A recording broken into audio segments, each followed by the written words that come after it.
जय श्री श्याम। अगर आप अभी दिसंबर 25 टर्म में अपने सीएमए फाइनल एग्जाम्स के लिए अपियर करने वाले हो, स्पेशली ग्रुप 3, देन ये पर्टिकुलर वीडियो आपके लिए सुपर इंपॉर्टेंट है, क्योंकि इस एक वीडियो के अंदर में मैं आपके साथ बहुत सारा चीज डिस्कस करने वाला हूं related to SFM. Be it important questions का लिस्ट हो, या फिर अपना एक रिविजन स्ट्रैटेजी हो, या वो टिप्स एंड ट्रिक्स हो जिससे अपने और मार्क्स को इंक्रीज कर सकते हैं, क्योंकि एसएफएम का तो हवा बना हुआ ही होता है। एंड 2 मॉक टेस्ट भी अपने पूरा कंडक्ट करेंगे फुल 100 मार्क्स का। तो ये सारा चीज मैं इस एक वीडियो के अंदर में आपको बताने वाला हूं, आपके साथ शेयर करने वाला हूं। ज्यादा टाइम नहीं लूंगा, बस एंड तक मेरे साथ सुनते हुए चलना बहुत हेल्पफुल होगा, क्योंकि प्रिपेयर तो आप कर ही लोगे, लेकिन प्रिपेयर किस तरीके से करना है वो जानना बहुत जरूरी है, स्पेशली इस समय लास्ट 1 महीना जब बचा है एग्जाम का और आप बस एग्जाम के लिए रिवाइज करने के लिए बैठने वाले हो। तो बस ये देखते हुए चलना मेरे साथ साथ। ये इंपॉर्टेंट क्वेश्चंस वगैरह का लिस्ट है, इस पे अपने आएंगे, यहाँ पे भी है। पहले मैं आपको पेपर पैटर्न के साथ एक बार बता देता हूँ। ये देखो अपना पेपर पैटर्न क्या होता है एसएफएम का, वैसे तो पता ही होगा बट फिर भी एक बार ब्रीफली डिस्कस कर लेते हैं। 100 मार्क का पेपर है, लेकिन पेपर जो आता है ना वो 128 मार्क्स का आता है पूरा का पूरा। 2 क्वेश्चन अपने को ऑप्शन में मिलेगा। जो क्वेश्चन 1 है वो तो कंपलसरी होगा। कैसे कंपलसरी होगा? क्योंकि एमसीक्यूज है, और एमसीक्यूज जो आते हैं ना वो 2 मार्क्स के 15 क्वेश्चन आएंगे, यानी 30 मार्क्स। तो ये तो अपना कंपलसरी पार्ट है, 30 मार्क्स। अब रिमेनिंग जो 70 मार्क्स है ना, वो क्वेश्चन 2 से लेके क्वेश्चन 8 तक, यानी कुल मिलाकर के 7 क्वेश्चन आते हैं 14 मार्क्स के, जिसमें से आपको अटेम्प्ट करना होता है 5, यानी अटेम्प्ट करना है 5 इंटू 14 यानी 70 मार्क्स। और 2 क्वेश्चन आप ऑप्शन में निकाल सकते हो। सबसे पहले ऑप्शन में कहीं 2A, 3B, 5A इस तरीके से मत निकालना।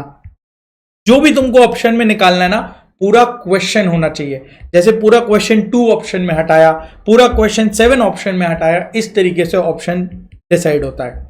अब तो पेपर पैटर्न तो ये आ गया, और जब तुम रिवाइज भी करोगे ना तो ये ध्यान देना कि आते किस तरीके से हैं। जैसे लास्ट 5-6 टर्म्स का पेपर मैंने एनालाइज किया न्यू सिलेबस में, जब से एसएफएम आया है, एसएफएम शुरू हुआ है न्यू सिलेबस के अंदर में, उसका पेपर पैटर्न कुछ इस तरीके का है। 2 पार्ट ए में कैपिटल बजटिंग पूछता है, 2B में लीजिंग।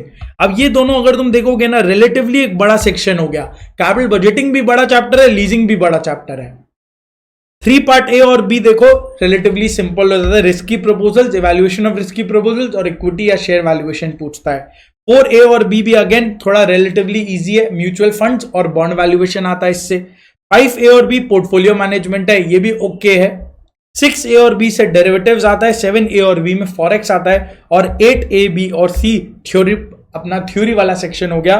इसमें 3 पार्ट्स होंगे, 4 एंड 5 करके, सॉरी 4, 5 एंड 5 करके 3 पार्ट्स होंगे, और ये 3 चैप्टर्स से थ्योरी क्वेश्चंस आते हैं। अब थ्योरी किस तरीके से करना है, एमसीक्यू किस तरीके से करना है, ये सब मैं कवर करूंगा, बस सुनते हुए चलना। तो ये जो पेपर पैटर्न है, तो अपना सीक्वेंस ऑफ रिवीजन क्या होना चाहिए? सबसे पहले तो सर ये बता दो, सीक्वेंस ऑफ रिवीजन जो तुम्हारा होना चाहिए ना, सबसे पहले तो तुम ये रिस्की प्रपोजल्स इक्विटी वैल्यूएशन से चालू करना। इक्विटी वैल्यूएशन और रिस्की प्रपोजल्स को साथ में कर लेना। सेकेंड में तुम चले जाना बॉन्ड और म्यूचुअल फंड्स में। थर्ड में तुम चले जाना पोर्टफोलियो मैनेजमेंट। ये 3 तो तुमको करना ही है। अब इस 3 में तुम सीक्वेंस कुछ भी कर सकते हो, ये 3 तो तुमको करना ही करना है, यू हैव नो चॉइस, तुम छोड़ नहीं सकते ये 3। परफेक्ट। अब 4th नंबर पे जनरली लोग कैपिटल बजटिंग और लीजिंग डिवाइस करते हैं, बट मैं बोलता हूं अगर तुम डेरिवेटिव्स और फॉरेक्स को करके जा रहे हो एग्जाम के अंदर में, तो 4th और 5th डेरिवेटिव्स और फॉरेक्स कर लो, लास्ट में आ जाना कैपिटल बजटिंग में। क्योंकि कैपिटल बजटिंग और लीजिंग ये दोनों मिला के बहुत टाइम कंज्यूमिंग चीज हो जाता है। देख के लगता है कि यहाँ छोटा है, but capital budgeting does not deserve 7 marks, वो उससे बहुत ज्यादा डिजर्व करता है। तो इसीलिए अगर तुम कैपिटल बजटिंग तुम्हारा फेवरेट है तो कोई दिक्कत नहीं ना, तीसरे नंबर के बाद 4th ये वाला कर लेना। तुम 4th इसको कर सकते हो, फिर 5 ये और 6 ये, कोई दिक्कत नहीं है। 1, 2, 3 तुम्हारा फिक्स रहना चाहिए, बाकी 4, 5, 6 तुम वेरी कर सकते हो। मेरा प्रेफरेंस है कैपिटल बजटिंग, अगर तुम मेरा बात मानो, कैपिटल बजटिंग को लास्ट की तरफ में रखना चलेगा। और फिर थ्योरी अपने भी करेंगे। थ्योरी मैं तुमको कराऊंगा, किस तरीके से करेंगे ये सब मैं तुम्हारे को बताता हुआ चलूंगा। थ्योरी अपने करके जाएंगे, क्योंकि इससे 14 मार्क्स आता है, तो थ्योरी को नेग्लेक्ट नहीं करना है। अगेन थ्योरी बहुत टू द पॉइंट करना है। मैं तुमको समरी नोट शेयर करूंगा थ्योरी का, उसी से अपने पढ़ के जाएंगे और अपना काम बन जाएगा पूरा का पूरा। तो सबसे पहले अपने को प्रैक्टिकल फोकस करना है, फिर अपने थ्योरी करेंगे, और फिर अपने एमसीक्यूज करेंगे। सो एज ऑफ नाउ अभी ये अपने प्रैक्टिकल वाला पार्ट को कर रहे हैं, फिर थ्योरी पे जाएंगे, फिर एमसीक्यूज में जाएंगे। तो पहले प्रैक्टिकल वाला ले लो। प्रैक्टिकल वाले के लिए तुम यहां पे जाओगे, ये रहा तुम्हारा इंपॉर्टेंट क्वेश्चंस का एक एक चैप्टर का। इक्विटी देखो इधर, equity, bond, portfolio, mutual funds, risky proposals, derivatives, forex, capital budgeting, leasing. एक एक चैप्टर का मैंने इंपॉर्टेंट क्वेश्चंस का लिस्ट बता दिया है, पूरा कौन सा क्वेश्चन अपने को रेफर करना है डिटेल में सब कुछ लिख दिया है। और ये क्वेश्चंस का लिस्ट कहां से है सर? ये क्वेश्चंस का लिस्ट है अपने बुक से जो अपने क्लास में कवर कर रहे हैं, ये इसी बुक से है। और कुछ तुमको रेफर नहीं करना एग्जाम से एक दिन पहले, कोई 10,000 रिसोर्स तुमको रेफर नहीं करना। ये एक बुक मैंने बहुत मेहनत से बनाया था और इसीलिए बनाया था कि एग्जाम से एक दिन पहले तुमको काम आए। और ये अब रियल टेस्ट है कि अब ये तुम्हारे एक्चुअल में काम आएगा, क्योंकि तुमको कुछ भी रेफर नहीं करना, तुम पूरा का पूरा रिवीजन यहीं से करने वाले हो और कहीं से भी नहीं, क्योंकि इसमें सब कुछ कवर्ड है। CMA material, CMA MTPs, past papers, CA के कई सारे रिसोर्सेज के कुछ सिलेक्टिव क्वेश्चन, सब कुछ इसमें कवर्ड है। तो तुमको कुछ रेफर नहीं करना, सिर्फ ये जो क्वेश्चंस टू रेफर मैंने यहाँ पे दे दिया इसको रेफर करते हुए चलना, इसको अच्छी तरीके से प्रैक्टिस करते हुए चलना। तुम्हारे पास सोल्यूशन है, नोटबुक है, नोटबुक को लेके बैठ जाना और फॉलो करते हुए चलना। क्वेश्चंस टू रेफर मैंने यहाँ पे दे दिया एक एक चैप्टर का, ये तुमको नीचे डिस्क्रिप्शन बॉक्स में मिल जाएगा, डाउनलोड कर लेना ये पूरा का पूरा लिस्ट एक एक चैप्टर का। दूसरा, टॉपिक्स टू फोकस ऑन जो है ना, टॉपिक्स टू फोकस ऑन, ये टॉपिक्स टू फोकस ऑन मैंने लिख दिया। जैसे इक्विटी में 2 स्टेज 3 स्टेज डीडीएम से क्वेश्चन आते हैं, ड्यू पॉइंट एनालिसिस से क्वेश्चन आता है, बॉन्ड में pricing and yield, bond duration, convertible bond तो सुपर इंपॉर्टेंट है, इससे तो क्वेश्चन आता ही आता है। तो ये सब जो है ना, ये सब वो वाले चीजें हैं जिससे क्वेश्चन आती हैं, जिससे क्वेश्चन पूछे जाते हैं। पोर्टफोलियो मैनेजमेंट के अंदर में expected risk return of stock, minimum variance portfolio, efficient portfolio. CAPM के अंदर में risk return of stock and portfolio, फिर बीटा का सारा काम, फिर रिस्क को हम 3 तरीके से तोड़ते हैं, total risk, systematic risk, unsystematic risk. फिर डिसीजन मेकिंग होता है, ओवर वैल्यूड है, अंडर वैल्यूड है तो क्या करना चाहिए। लेवर्ड अनलेवर्ड बीटा का कॉन्सेप्ट है, मार्केट लाइंस है, और एपीटी है। और सुपर इंपॉर्टेंट जिससे एक क्वेश्चन आता ही आता है वो ये लास्ट वाला पार्ट है। तो ये कुछ चीजें हैं जिससे क्वेश्चन पूछे ही जाते हैं। जैसे इसमें 3 स्टेज से जनरली क्वेश्चन पूछ ही लेता है, कन्वर्टेबल बॉन्ड से पूछ लेता है, पोर्टफोलियो इवैल्यूएशन से क्वेश्चन पूछता ही पूछता है। ऑब्वियसली इससे भी एक क्वेश्चन आएगा, इन दोनों से भी एक क्वेश्चन आएगा, और नीचे इससे भी एक क्वेश्चन तो आना ही आना है। जनरली इससे एक क्वेश्चन आ ही जाता है, क्योंकि म्यूचुअल फंड को भी कंबाइन कर लेते हैं। म्यूचुअल फंड में या तो तुम्हारा इससे क्वेश्चन पूछेंगे या फिर एनएवी से क्वेश्चन पूछते हैं, यूजुअली ऐसा ही होता है। रिस्की प्रपोजल से जनरली ये जो सेकंड पार्ट है ना, सेकंड पार्ट और ये सिनेरियो सेंसिटिविटी सिमुलेशन, इससे क्वेश्चन पूछता ही पूछता है। और डेरिवेटिव्स एक क्वेश्चन तुमको पूछेगा फॉरवर्ड फ्यूचर्स से और एक क्वेश्चन पूछेगा ऑप्शन से। फॉरवर्ड फ्यूचर्स में जनरली वो हेजिंग से क्वेश्चन पूछते हैं, hedging related to futures. Multiple question हमने प्रैक्टिस करा है बहुत अच्छी तरीके से। और ऑप्शन के अंदर में वो बाइनोमियल मॉडल और पुट कॉल पैरिटी, या कई बार तो एक्सपेक्टेड पे ऑफ से भी, पे ऑफ और एक्सपेक्टेड वैल्यू से भी क्वेश्चन पूछ लेते हैं। रिलेटिवली इजियर क्वेश्चन आता है ऑप्शंस में, फ्यूचर्स में हेजिंग से क्वेश्चन आता है। फॉरेक्स के अंदर में बेसिक से भी क्वेश्चन पूछ लेते कई बार, अभी लास्ट में आईआरपी पीपीपी से क्वेश्चन पूछा था। हेजिंग से एक क्वेश्चन तो पूछेगा ही पूछेगा, एक क्वेश्चन तो इधर हेजिंग से पूछेगा ही पूछेगा, और बाकी मैंने यहां पे नोट कर दिया। कैपिटल बजटिंग से जनरली वो जो ये वाला जो सेक्शन है ना, जैसे मशीन रिप्लेसमेंट हो गया, नॉर्मली वो इससे क्वेश्चन पूछते हैं। मशीन रिप्लेसमेंट हो गया या इंट्रोडक्शन ऑफ न्यू प्रोडक्ट हो गया, इससे वो क्वेश्चन पूछते हैं। बेसिकली प्रोजेक्ट इवैल्यूएशन, कब रिप्लेस करना चाहिए मशीन को, या प्रोजेक्ट को एक्सेप्ट करे या नहीं करे, उससे वो जनरली क्वेश्चन पूछते हैं। और लीजिंग के अंदर में वो लेसी भी पूछ सकता है या वो लेसर भी पूछ सकता है, करेक्ट है। तो वो भी मैंने यहाँ पे पूरा ब्रेकडाउन दे दिया है। तो एक एक टॉपिक मैंने डिटेल में यहाँ पे ब्रेकडाउन करके तुमको लिख दिया है कि जब तुम पढ़ रहे हो तो ये इंश्योर कर लो कि ये टॉपिक्स में से कुछ एक मिस नहीं हो जाए, करेक्ट। अब सर रिवाइज कैसे करना है ये बता दो। तो रिविजन स्ट्रैटेजी जो तुम्हारा होना चाहिए, जैसे सबसे पहले जब तुम प्रैक्टिकल का अपने बात करते हैं, प्रैक्टिकल का रिविजन स्ट्रैटेजी किस तरीके से होगा। उससे पहले ये जो पूरा का पूरा जो लिस्ट है ना, इंपॉर्टेंट क्वेश्चंस का list, topics to focus on, ये रिवीजन स्ट्रैटेजीज का प्लेलिस्ट, अगर तुम इसको क्लिक करोगे तो तुमको रिवीजन स्ट्रैटेजी भी मिल जाएगा यहाँ पे। सॉरी, सारे का सारा रिवीजन जो अपना पूरा प्लेलिस्ट है एसएफएम का, वो अपने को मिल जाएगा। ये सब तो अपना इधर है ही, और ये जो पूरा लिस्ट है ना, ये तुमको मेरे टेलीग्राम चैनल पे मिल जाएगा। जो अपना एसएफएम का टेलीग्राम चैनल है ना, एसएफएम का जो टेलीग्राम चैनल है उस पे मिल जाएगा। सीएमए फाइनल एसएफएम करके टेलीग्राम चैनल है बाय मयंक सराफ, उस पे तुमको मिल जाएगा। लिंक नीचे डिस्क्रिप्शन बॉक्स पे, डिस्क्रिप्शन बॉक्स में है, उसमें तुमको ये पूरा लिस्ट मिल जाएगा, वहां से तुम ले सकते हो। अब रिवाइज किस तरीके से करना है देखना। जब तुम प्रैक्टिकल को पढ़ोगे, कोई एक चैप्टर को लिया, लेट्स से इक्विटी वैल्यूएशन को लिया, तो इक्विटी वैल्यूएशन को लिया तो इसको पहले तुमको दो पार्ट्स में डिवाइड कर देना है, कॉन्सेप्ट्स और क्वेश्चन प्रैक्टिस। सिंपल। अब कुछ करना नहीं है, तुमको कॉन्सेप्ट्स में अपने नोट्स को लेके बैठ जाना। नोट्स तुमको पता है, तुमने नोट करा ही होगा, नहीं भी करा है कोई टेंशन का बात नहीं है, टाइम नहीं था, नहीं कर पाया। डीटीएच प्लेयर के अंदर में एक एक चैप्टर का नोट्स मैंने अपडेट कर रखा है, अपलोड कर रखा है तुम्हारे लिए, तुम वहां से पढ़ सकते हो इजीली, तुम रेफर कर सकते हो वहां से। तो नोट्स तुमको लेके बैठना है। नोट्स पूरा अपने हाथ से लिखा हुआ नोट्स है, और वो इसीलिए कि एग्जाम से एक दिन पहले तुमको फटाफट से रिवाइज करने में हेल्प करे। और नोट से साथ साथ में तुम मैराथन वीडियो को एक बार बहुत अच्छी तरीके से रेफर कर लेना। तो उससे क्या होगा, एक बार पहले मैराथन देखना, एक बार पहले मैराथन देख लेना क्विकली। फर्स्ट स्टेप होगा मैराथन देखना। देख लिया, मैराथन कैसे देखोगे, यहां पे जो लिंक है ना, इस पे सारे मैराथन दिए हुए हैं। तो ये लिंक को ओपन किया,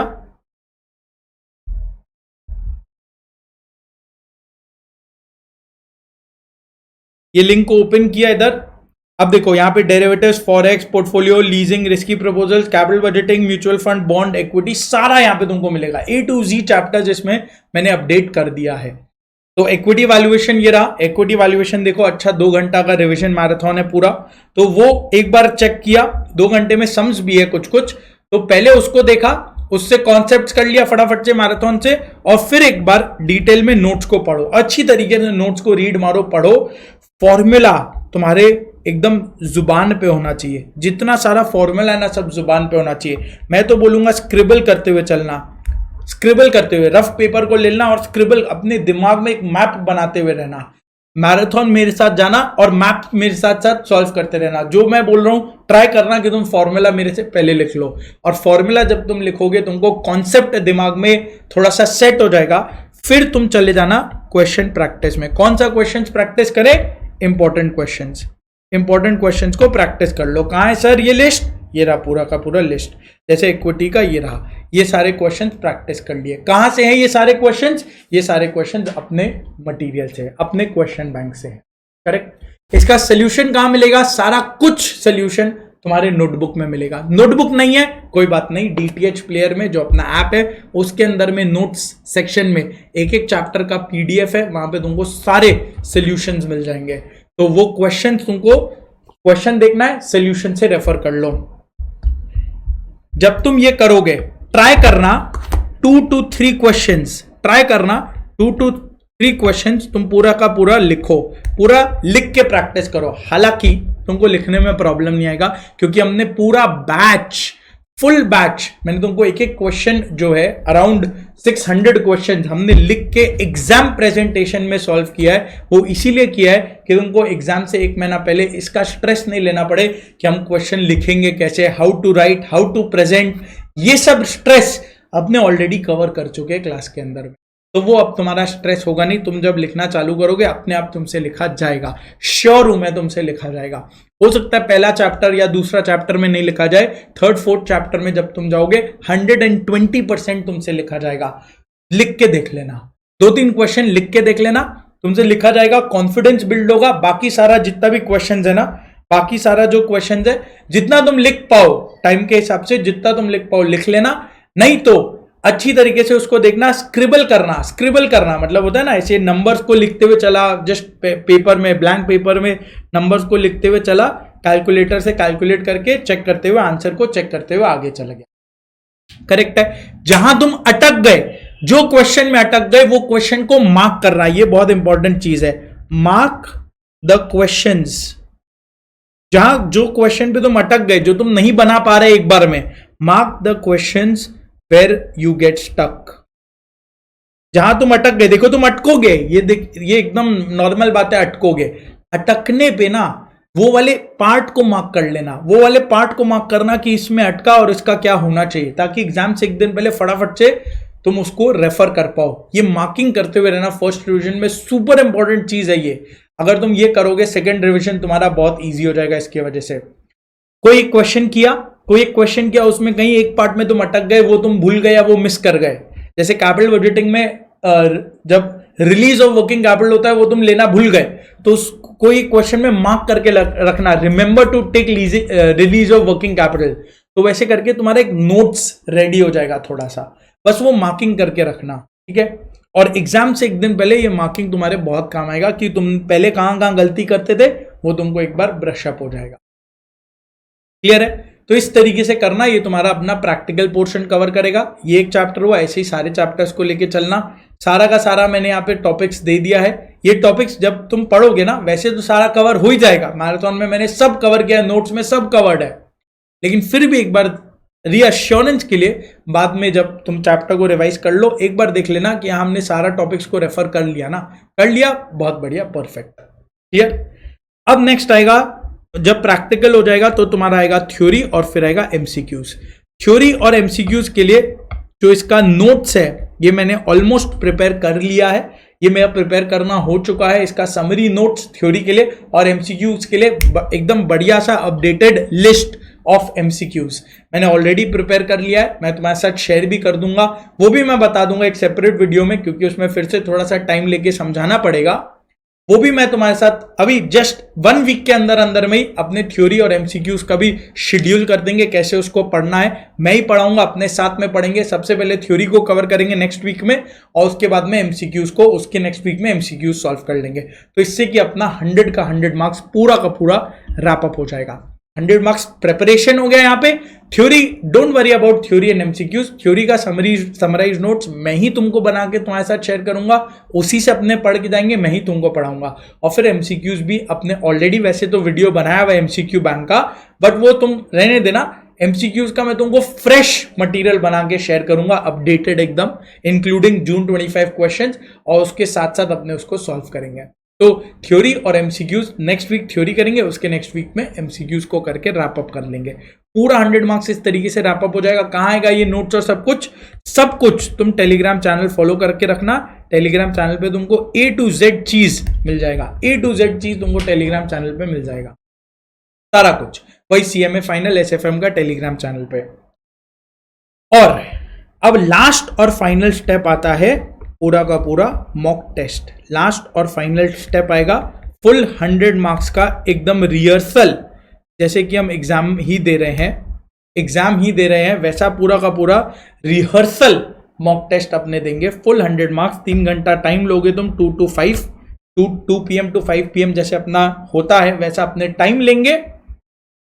और अब मान लो अगर 2 to 5 तुमको सूटेबल नहीं है, तुम 10 to 1 ले लेना है, कोई फर्क नहीं पड़ता इसमें। 15 मिनट का रीडिंग टाइम ले लेना, plus 3 hours of writing time लेना, और फिर अपने इस पूरा जो SFM हमने पढ़ा है वो इवैल्यूएशन होगा। 2 टेस्ट होंगे तुम्हारा, एक टेस्ट 1 होगा, कब होगा ये, 22 को रखते हैं इसको, 22 नवंबर टेलीग्राम चैनल पे मैं तुमको क्वेश्चन पेपर शेयर कर दूंगा, और 22 को क्वेश्चन गया, 23 नवंबर को सजेस्टेड आंसर्स चले जाएंगे, इसके चले जाएंगे टेस्ट 1 के, करेक्ट। सिमिलरली टेस्ट 2 होगा, इससे और कुछ दिन बाद रख लेते हैं, 1